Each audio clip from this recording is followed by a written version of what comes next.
उनके यहाँ कुरुक्षेत्र और आज मुझे भारतीय जनता पार्टी के केंद्रीय पार्टी ने बहुत ही पवित्र भूमि, जहां धर्म अधर्म, न्याय अन्याय, नीति अनीति, सदाचार दुराचार, पाप पुण्य की लड़ाई आज से 5200 साल पहले हुई, वहां पर इंदिरा गांधी जी द्वारा 25 जून 1975 को लगाए गए आपातकाल, जिसमें लोकतंत्र की हत्या की गई, पार्टी ने आज काला दिवस के रूप में उसको माना है। और मुझे यहाँ पर आकर के इस काला दिवस में यहाँ चीफ गेस्ट होकर आने का मौका मिला। मैं यही कहना चाहूंगा कि भारत माँ है लोकतंत्र की, लेकिन 19 महीने का ऐसा काला धब्बा है कि हमें विश्व में शर्मिंदगी उठानी पड़ती है।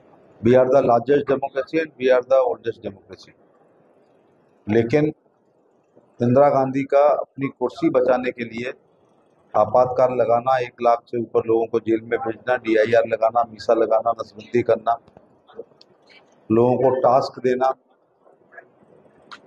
संपूर्ण विपक्ष को जेल भेजना, विचार अभिव्यक्ति की स्वतंत्रता को छीनना, प्रेस की आज़ादी को छीनना, जुडिशरी पर हमला करना, संविधान में तमाम संशोधन अपनी कुर्सी बचाने के लिए करना,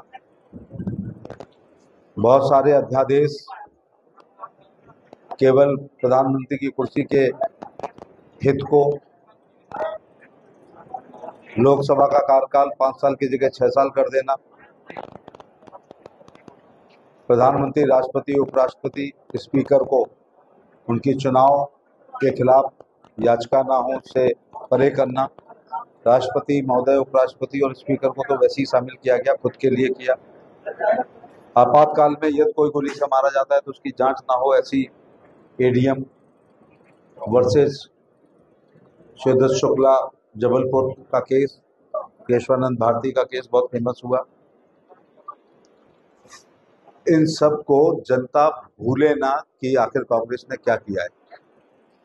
मुझे कई बड़े प्लेटफॉर्म पे शर्मिंदा उठाना पड़ा जब मैं कहता हूं कि हम we are the mother of the democracy. तो कोई भी कह देता ऐसी मदर आपकी है जो 19 महीने जेल भेज दे, नसबंदियां अविवाहितों की कर दे, लोगों को जेल में भेज दे, नाखून उखाड़े जाएं, यातनाएं दी जाए, व्यापार चौपट हुआ।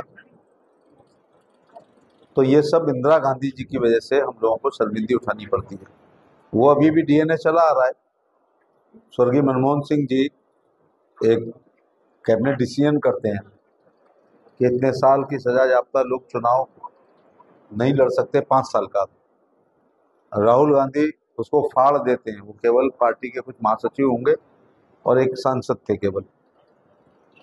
तो ये जो संजय गांधी बिना MLA, बिना MP, बिना MLC, बिना पार्षद के ब्यूरोक्रेसी को, देश की ब्यूरोक्रेसी को चलाते थे, वो सोनिया गांधी भी UPA चेयरपर्सन के रूप में अप्रत्यक्ष रूप से सरकार चलाई और राहुल गांधी भी अप्रत्यक्ष रूप से सरकार चलाई। तो तानाशाही वंशवाद है। कांग्रेस को इसके लिए माफी मांगनी चाहिए। मैं चाहूंगा कि आपातकाल का जो साहित्य मुझे मिला है, मैं बिना पढ़े बोला हूँ, लेकिन ये PDF में उनको कांग्रेस कार्यालय जरूर भिजवाऊंगा। राहुल गांधी को हो सकता है उनके पिताजी ने, उनकी दादी ने कहा हो, नहीं बेटा देश में बहुत अशांति थी। देश में अशांति नहीं थी, 6 साल के लिए दीवार किया गया था, रायबरेली का चुनाव बोगस माना गया था। तो वो बहाना ना बता पाए, अपने बच्चों के सामने शर्मिंदगी ना हो। तो जब वो चुनाव में मोदी जी के खिलाफ ये कहते थे कि ये 400 आ जाएंगे तो मोदी जी संविधान बदल देंगे, जिनकी दादी के जमाने में सबसे ज्यादा संविधान बदला गया, बदला हुआ एक मिनी संविधान हो गया। प्रस्तावना में, प्रियम्बल में धर्मनिरपेक्ष समाजवादी शब्द जोड़ा गया, बेसिक स्ट्रक्चर को नष्ट किया।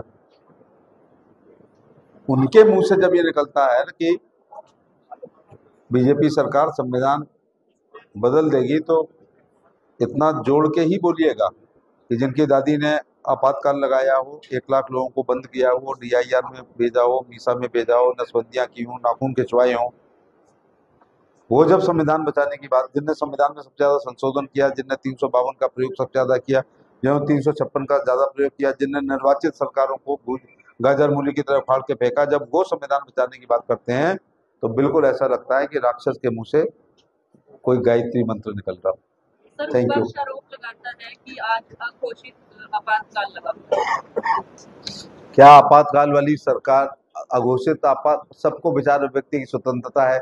मोदी जी के पेज पे जाओ तो गंदी गंदी गालियां सुनने और पढ़ने को मिलती हैं, कोई भी कुछ कह सकता है। हार जाते हैं तो ईवीएम की बात करते हैं, ईवीएम से जीत जाते हैं तो बात नहीं करते हैं। इसी कांग्रेस ने, हुड्डा जी ने हरियाणा में ईवीएम के द्वारा बहुमत की सरकार बनाई। अखिलेश यादव ने पात्रता न रखने के बाद 12 से 17 में ईवीएम से सरकार बनाई। 7 से 12 मायावती जी ने बनाई। आम आदमी पार्टी ने 2-3 बार यहाँ बना ली, एक बार पंजाब में बना ली। डीएमके ने तमिलनाडु में बना ली, एआईडीएमके ने भी वहाँ बना ली। ममता बनर्जी सबसे ज्यादा बात करती ईवीएम की, उनने बंगाल में बना ली।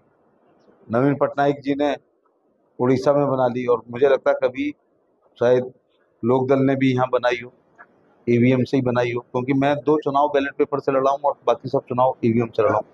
तो मोदी जी डेमोक्रेसी के रक्षक हैं, कोई भी व्यक्ति उनसे बात कर सकता है। काउंसिल ऑफ मिनिस्टर में 3-3 घंटे चलती है। हम जैसे मंत्री अपनी बात, अपने विभाग की बात कहते हैं, और जब इमरजेंसी लगाई गई थी तो सुबह 5 बजे स्वर्ण सिंह जी ने कहा, और उन्होंने जगजीवन राम ने, कि एजेंडा तक नहीं भेजा गया, बस कागज दस्तखत कर दो। तो वो उनके समय